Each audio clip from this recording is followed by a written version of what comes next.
Welcome back to the channel, folks, where today we look at the daintiest of deities adorning our garden walls and are looking at a small ground climbing or trailing plant known as ivy-leaved toadflax or Cymbalaria muralis, a plant in the family Plantaginaceae. So, as well as looking at the identification characteristics, we'll be looking at its structure and function in relation to pollination. So, let's jump in and get started.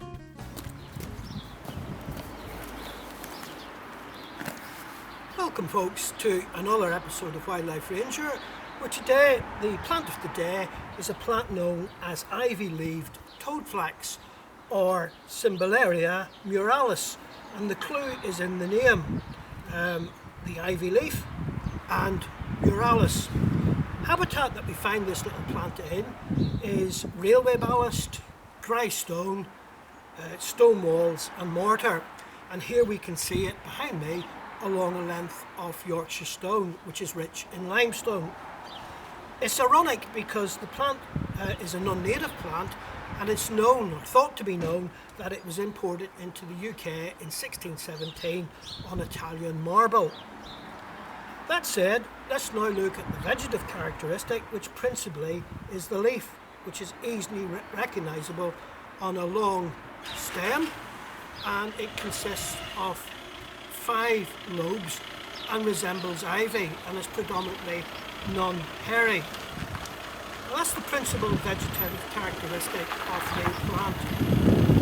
Let's take a look now at the floristic characteristic. The flower itself is pale purple mauve and is no more than 1 centimetre in length. It contains 5 petals, the 2 at the top forming rabbit-like ears and an upper lip. The 3 on the bottom form a lower lip, with the central petal forming a landing pad for the insect pollinator.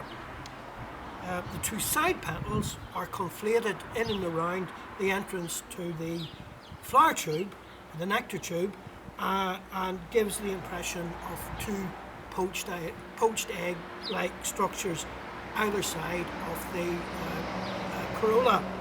If we depress, as indeed which is what the bee does, if we depress the 2 structures down, we can see into the flower tube, and we can see it's composed of bright orange hairs which keep the pollinator, which is a long-tongued bee, at bay. However, if you look carefully at the 2 poached egg structures, you'll see a central groove that makes its way down the centre of those hairs and into the nectar flask, allowing the bee, specifically the long-tongued bee with a strong and long tongue, to reach the nectar flask, which is visible here at the rear of the flower as a long spur. And it's during the course of that activity that the head and the abdomen become covered in pollen, and it promotes cross-pollination. The flower itself is positively phototrophic, and it will face the sun. However, when it sets seed, it actually turn away from the sun and become negatively phototrophic, so that the seed can embed in the wall or structure that it's going to set seed in. And the little capsule that the fruit is in explodes, yielding a little seed which has ornate sculpture, as we'll see later in the slides, which is admirably suited to embedding into the mortar or wall to which it's going to grow from. In the upper lip, we have 4 stamens, 2 long and 2 short, and in the upper portion of the flower we also have the stigma and the style, which is the reproductive structures which enable the bee to cross-pollinate when it bumps into it. So that's basically the structure of the flower, and in context of pollination, it being pollinated with a long-tongued bee. Bees are of 2 types, long and short tongues. As you can see from behind me, this is a long stretch of Yorkshire dry stone wall. Here we can see an aggregate of the plant in full flower, in full sun, and on this one we can see it ascending. So the flower is both a climbing plant and a trailing plant, and indeed when I look behind the tripod we can see a small section running along the pavement, and the relative height of the plant never gets beyond 5 to 15 centimetres, so it's a low growing creeping plant or a climbing plant. And here we can see it ascending the dry stone wall, the stone wall, which is rich in limestone. So let us just recap on the flower structure using these 3D macro rotations. As the flower is small, circa 1 centimetre across, it is best viewed with a botanist's best friend, the 10, 20 or 30 times loop. The flower is zygomorphic, that is to say bilaterally symmetrical, and where we see zygomorphic flowers it usually implies a specific host relationship with the pollinator, which in this case is the long-tongued bees.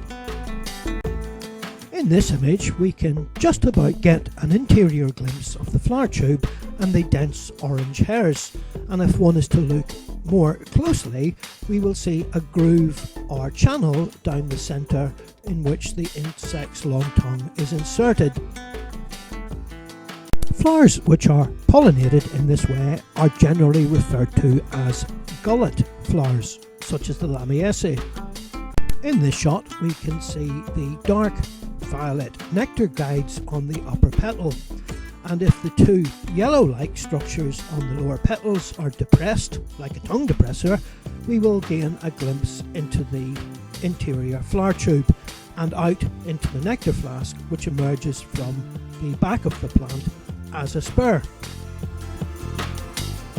These horn-like nectar tubes are typical of the toadflaxes, such as the common toadflax, Linaria vulgaris, or the purple toadflax, Linaria purpurea.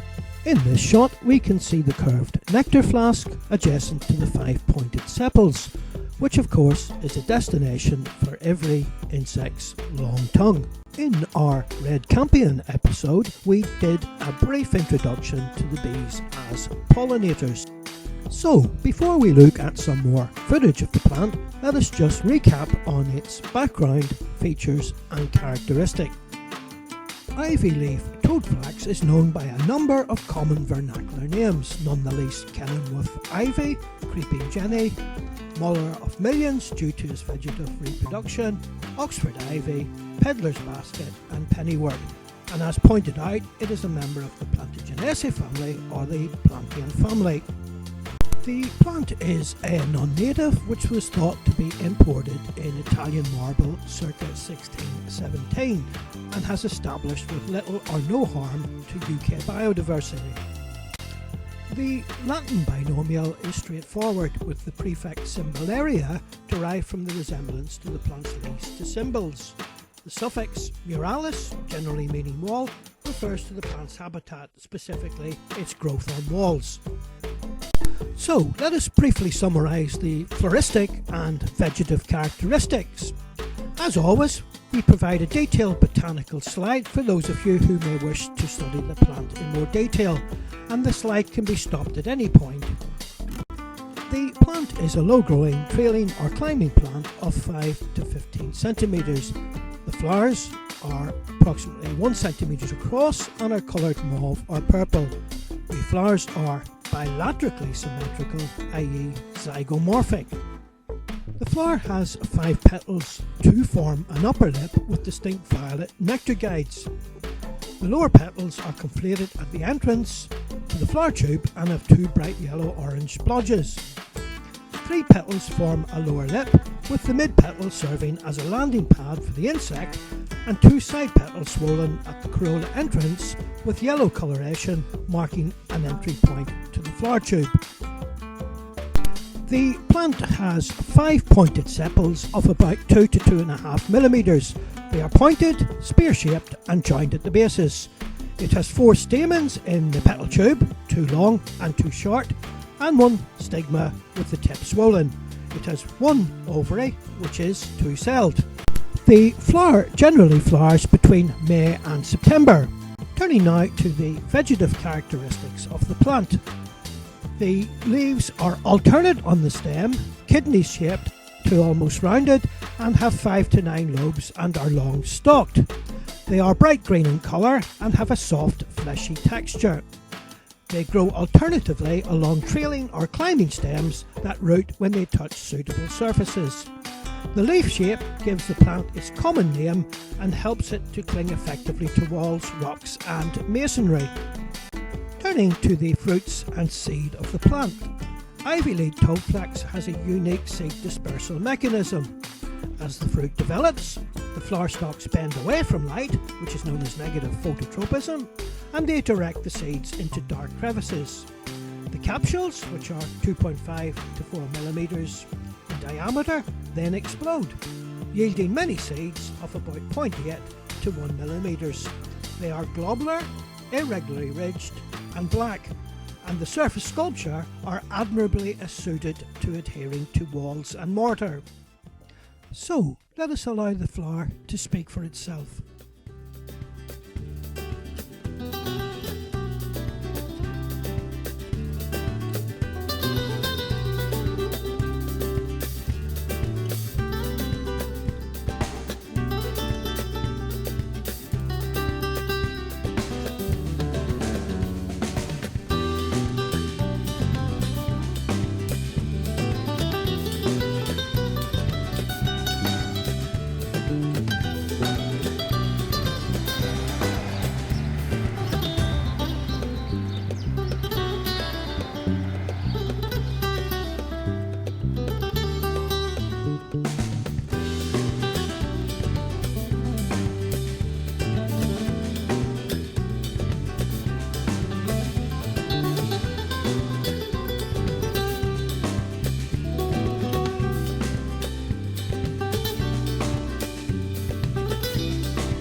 Well folks, that's all from me and this little plant with a big presence.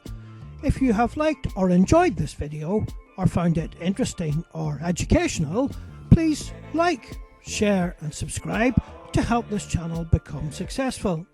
All that remains to be said, in the words of Maggie, our international symbol of floral appreciation, is whatever the weather may be, get outdoors and enjoy it.